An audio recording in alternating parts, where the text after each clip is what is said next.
Assalamualaikum warahmatullahi wabarakatuh. Waalaikumsalam warahmatullahi wabarakatuh. Perkenalkan, nama saya Habibullah. Kali ini saya akan menjelaskan materi tentang makul statistik, yaitu materinya adalah angka indeks. Anda tahu angka indeks apa? Apa? Gak tahu dah. Angka indeks adalah suatu angka yang digunakan untuk membandingkan dua atau lebih kegiatan yang sama dalam waktu yang berbeda. Angka indeks seringkali digunakan untuk menyatakan tingkat perubahan harga, kualitas atau nilai pada suatu periode dengan periode tertentu, seperti waktu dasar. Dalam membuat angka indeks diperlukan dua macam waktu, yaitu waktu dasar dan waktu yang bersangkutan atau waktu yang sedang berjalan. Macam-macam angka indeks yaitu ada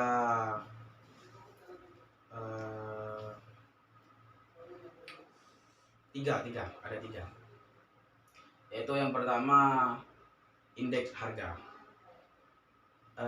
Indeks harga merupakan indeks yang digunakan untuk melihat perubahan mengenai harga-harga barang yang diamati dalam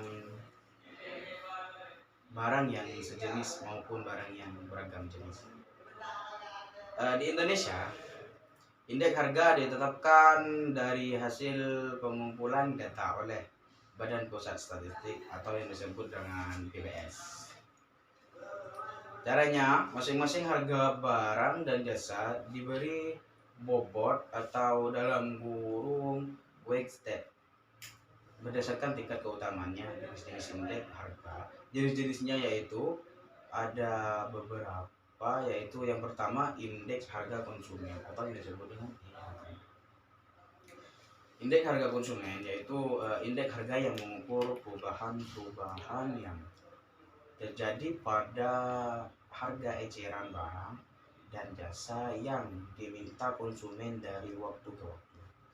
Indeks harga konsumen dihitung oleh Biro Pusat Statistik berdasarkan barang dan jasa yang dihitung oleh harga konsumen terdiri atas 249 sampai 353 jenis komoditi yang dihitung berdasarkan pada konsumsi. Hasil survei biaya hidup di 44 kota besar di Indonesia.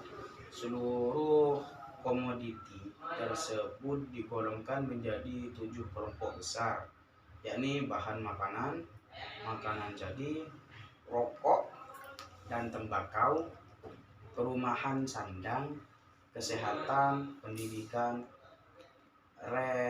rekreasi dan olahraga, serta transportasi dan komunikasi. Yang kedua yakni indeks harga perdagangan besar atau yang disebut dengan IHPB. IHPB yaitu indeks harga yang mengukur perubahan harga yang terjadi pada bahan mentah dan barang jadi di pasar-pasar primer. Dengan harga yang diukur di IHPB merupakan harga produksi, memberikan informasi mengenai arah umum pergerakan harga bagi para pedagang besar. Dengan melihat perkembangan IHPB, mereka bisa memperkirakan keadaan harga di masa yang akan datang. Barang-barang tersebut yang dihitung dalam IHPB dikelompokkan dalam sektor-sektor tertentu dan tiap sektor dibagi lagi menjadi beberapa subsektor. Yang ketiga yaitu indeks harga yang diterima dan dibayar petani.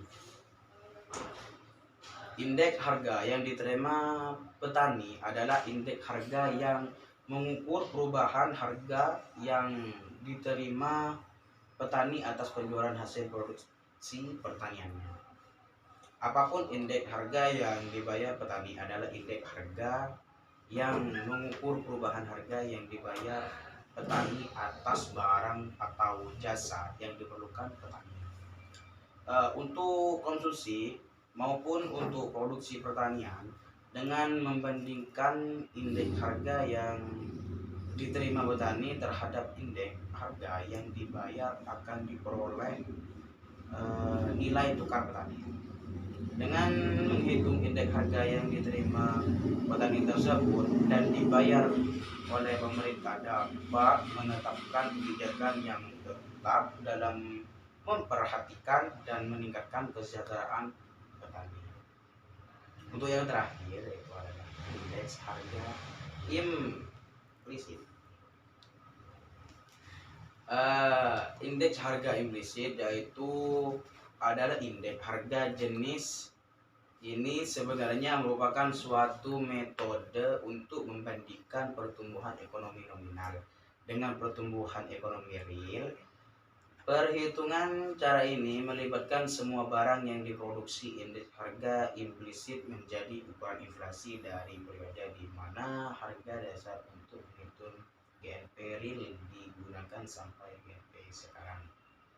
Yang kedua yaitu indeks kuantitas. Indeks kuantitas. Indeks kuantitas merupakan angka indeks yang digunakan untuk mengamati perubahan kuantitas barang yang sejenis barang maupun barang yang beragam jenis. Seperti itu. Yang ketiga yaitu indeks nilai. Merupakan angka indeks yang digunakan untuk melihat perubahan nilai uang dari suatu barang. Pengamatan dilakukan dalam tahap produksi, distribusi, konsumsi, ekspor maupun impor. Yang selanjutnya yaitu metode perhitungan indeks harga. Secara garis besar ada dua metode perhitungan indeks harga, yakni metode tidak tertimbang dan metode tertimbang. Yang pertama itu adalah metode tidak tertimbang. Metode tidak tertimbang yaitu metode yang tidak menggunakan faktor penimbang dalam menghitung indeks harga. Yang kedua yaitu metode tertimbang, yaitu metode tertimbang dengan yang menggunakan faktor penimbang dalam menghitung indeks harga. Bisa dipahami teman-teman? Untuk kali ini jika sudah paham, baik, terima kasih. Assalamualaikum warahmatullahi wabarakatuh. Waalaikumsalam warahmatullahi wabarakatuh.